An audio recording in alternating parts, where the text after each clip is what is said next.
Salut à tous, c'est François Rousseau. Si vous êtes passionné par les voitures, vous êtes au bon endroit. Continuez à regarder, on va entrer dans le vif du sujet. Les amateurs de tuning automobile prennent les mesures les plus diverses pour distinguer leur propre véhicule du flux général, le rendre brillant, remarquable et mémorable. Dans ce cas, il n'est pas nécessaire de redessiner complètement la carrosserie, d'installer des éléments aérodynamiques massifs ou de repeindre la voiture dans une couleur vénéneuse. Il existe un moyen beaucoup plus simple, mais en même temps extrêmement efficace, de se démarquer et de souligner l'attrait de la voiture. Il s'agit de l'éclairage du bas de caisse. Un tel système peut être réalisé de vos propres mains. Pour ce faire, vous aurez besoin de l'élément d'éclairage lui-même, ainsi que d'outils standards et de consommables auxiliaires, autorisés ou non.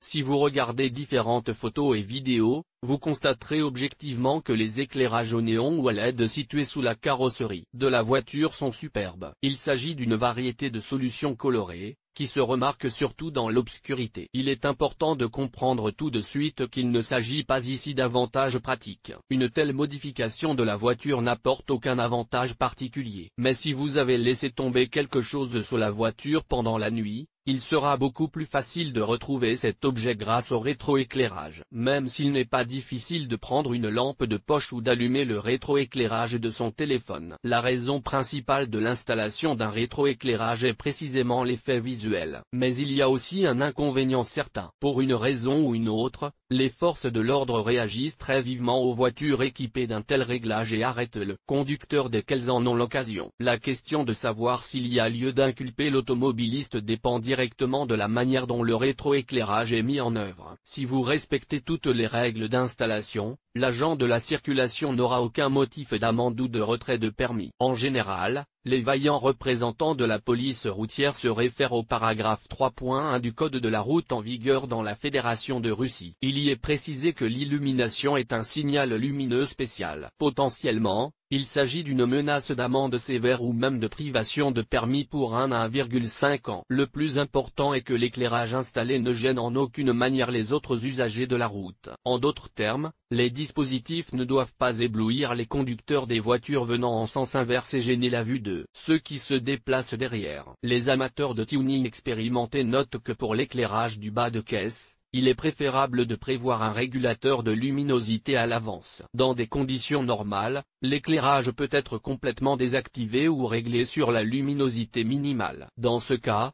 personne n'aura de réclamation à formuler. Lors de réunions, d'expositions ou de compétitions, il est possible de régler la luminosité au maximum. Personne ne sera mis à l'amende. Selon le numéro Ghost 8769-75, l'éclairage du dessous de caisse ne peut être attribué au dispositif d'éclairage extérieur du véhicule. En ce qui concerne les règles de circulation, il existe des restrictions sur les sources lumineuses et leur remplacement sur les voitures. Aucune sanction ne sera imposée aux conducteurs dans les cas suivants. Il y a des feux et des réflecteurs de couleur jaune, orange ou blanche à l'avant de la voiture. Un éclairage de plaque d'immatriculation doit être installé à l'arrière. Le rétroéclairage ou le feu de recul doit être strictement blanc. L'éclairage arrière peut être rouge, jaune ou orange.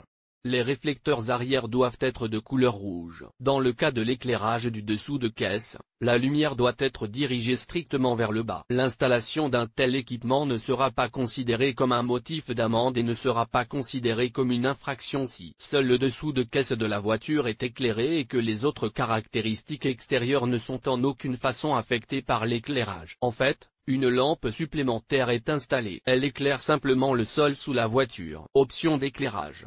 Les principales différences entre les éclairages utilisés pour la conception du dessous des véhicules se situent au niveau de la conception visuelle et des solutions de couleur appliquées. Lire aussi, bipan, ce qu'il représente, comment il est déchiffré et quelles sont ses caractéristiques en même temps. Le système peut être basé sur l'un des deux principes de fonctionnement, le néon. Si l'on parle de supériorité visuelle, c'est l'éclairage au néon du bas de la voiture qui semble le plus saturé, le plus lumineux et le plus solide. Mais l'installation est beaucoup plus compliquée. LED.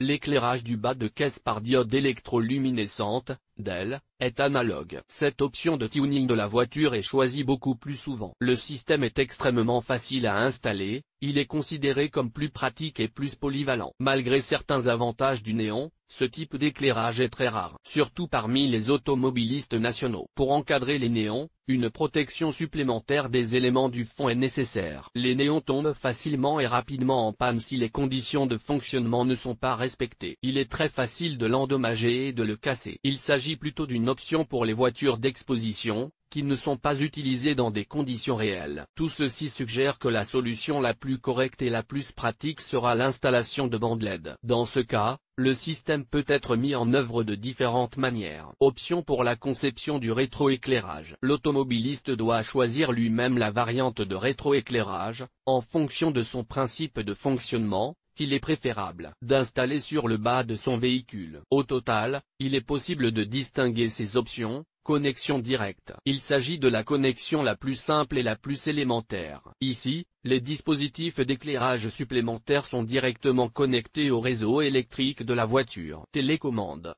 L'organe de commande peut être un bouton monté sur le tableau de bord ou une télécommande. Éclairage clignotant. Dans ce cas, vous aurez besoin d'un contrôleur spécial doté de la fonction appropriée. Fonctionnement autonome. Le rétroéclairage ne dépend pas du réseau électrique de la voiture. Les lampes disposent de leur propre alimentation. Les systèmes peuvent être rendus plus complexes ou simplifiés en choisissant une seule option ou en les combinant. Le rétroéclairage peut avoir une seule couleur ou plusieurs lampes de couleurs différentes. Si vous le souhaitez, vous pouvez même créer un système qui s'adaptera et fonctionnera au rythme de la musique. Une sorte de spectacle lumineux sous la voiture. C'est spectaculaire. Matériaux nécessaires. Pour que le dessous de la voiture joue avec de nouvelles couleurs, et au sens propre, on installe un rétroéclairage. Comme les lampes au néon présentent trop d'inconvénients et que leur installation est semée d'embûches, la solution la plus correcte consiste à utiliser des bandes de LED. Pour assembler le système, vous aurez besoin d'un kit composé de bandes de LED, unité de contrôle, d'un profilet perforé en forme de L, d'un coin en aluminium, de la balise de nivellement du sol, chape de 2,5 x 100 mm, vis métalliques auto-taraudeuses, tuyaux en silicone, fils de cuivre auto-roné à double isolation, gaine thermorétractable. Un ensemble d'outils de base. L'outillage doit comprendre une perceuse, un fer à souder, un jeu de tournevis, des clés, etc. Lors du choix d'une bande LED, il convient d'accorder une attention particulière au degré de protection. Il ne doit pas être inférieur à IP65. Vous pouvez ensuite procéder directement à l'installation. Procédure d'installation. Il est tout à fait possible de procéder soi-même à l'installation d'un éclairage sur le fond de la voiture. L'essentiel est de suivre les instructions et de respecter les mesures de sécurité élémentaires. Avant de fabriquer votre propre éclairage pour le bas de votre voiture, vous devez tenir compte des recommandations suivantes. Pour les travaux, il est préférable d'utiliser une fosse d'inspection ou un pont élévateur. Un éclairage qualitatif et lumineux est nécessaire. Des gants et des lunettes de protection sont utilisés pendant le travail. Il n'est pas déraisonnable de prélaver le bas de caisse et de le sécher. Améliorez vos compétences en électronique et en électricité, si vous avez des problèmes dans ce domaine. Lire aussi, comment faire de l'aquaprint sur la voiture avec vos propres mains. Vous pouvez maintenant vous mettre au travail. Le processus d'installation du rétroéclairage peut être divisé en plusieurs étapes. Tout d'abord, il est nécessaire d'assembler le circuit sans installation, en s'assurant qu'il fonctionne. Si, à la fin de l'installation, il s'avère que le rétroéclairage ne fonctionne pas, vous devrez l'enlever et rechercher la cause du problème. Par conséquent, une vérification préliminaire permettra d'éviter un certain nombre de problèmes à l'avenir. Vous avez le choix entre deux options de connexion, en série ou en parallèle. En cas de connexion en série, l'ensemble du bas de caisse est éclairé. Vous devez connecter d'office à l'alimentation électrique. C'est tout.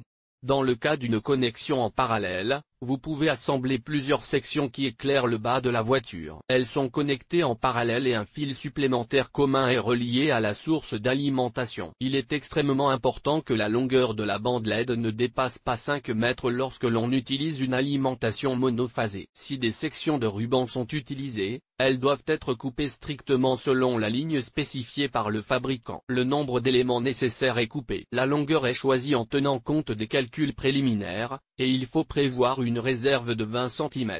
Il est également nécessaire de préparer les fils qui relieront les différentes sections. Aux endroits où ils sont connectés, le ruban doit être étamé. La connexion est effectuée en respectant la polarité. Le schéma préparé est connecté à l'alimentation électrique. L'endroit de la soudure est isolé avec une gaine thermorétractable. Dans ce cas, l'utilisation de connecteurs prêts à l'emploi est déconseillée par les experts expérimentés. Sinon, en cas de vibration constante de la machine, le système risque de cesser de fonctionner à un moment ou à un autre. Des attaches en nylon peuvent être utilisées pour fixer le ruban au profilé. En revanche, les rubans adhésifs ne conviennent pas. Ils se détacheront certainement avec le temps. Respectez une distance d'environ 10 cm entre les attaches. Le profilet de fixation est découpé en sections, ce qui permet d'obtenir une réserve d'environ 3 à 5 cm de long. Cette longueur est nécessaire pour assurer une connexion étanche au point de collage. Dans le cas contraire, le circuit risque de se détacher. Il faut veiller à ce que le ruban ne s'affaisse nulle part et ne soit pas trop tendu. Dans le cas contraire, la rupture est inévitable. Il convient de choisir à l'avance l'endroit où placer l'unité de commande et le contrôleur RVB, contrôleur de Dell. Il s'agira d'un emplacement dans la cabine. En respectant les principes de confort et de sécurité,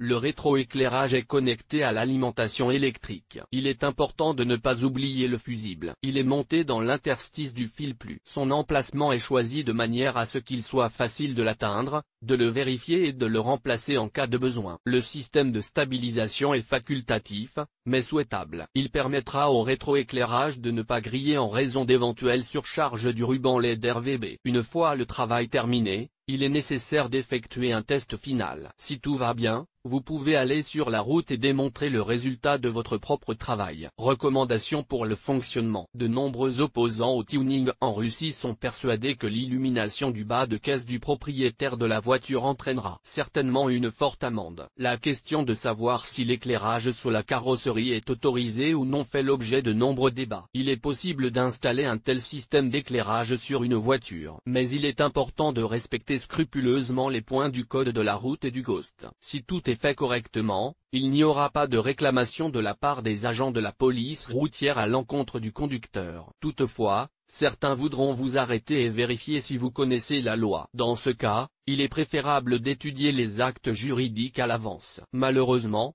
profitant de la naïveté et de l'analphabétisme de certains conducteurs, des agents peu scrupuleux inventent souvent une amende inexistante. Leur volonté de résoudre le problème sur place cache une banale extorsion et une tromperie. La bonne solution sera non seulement de réviser son permis, mais aussi d'installer un variateur de vitesse.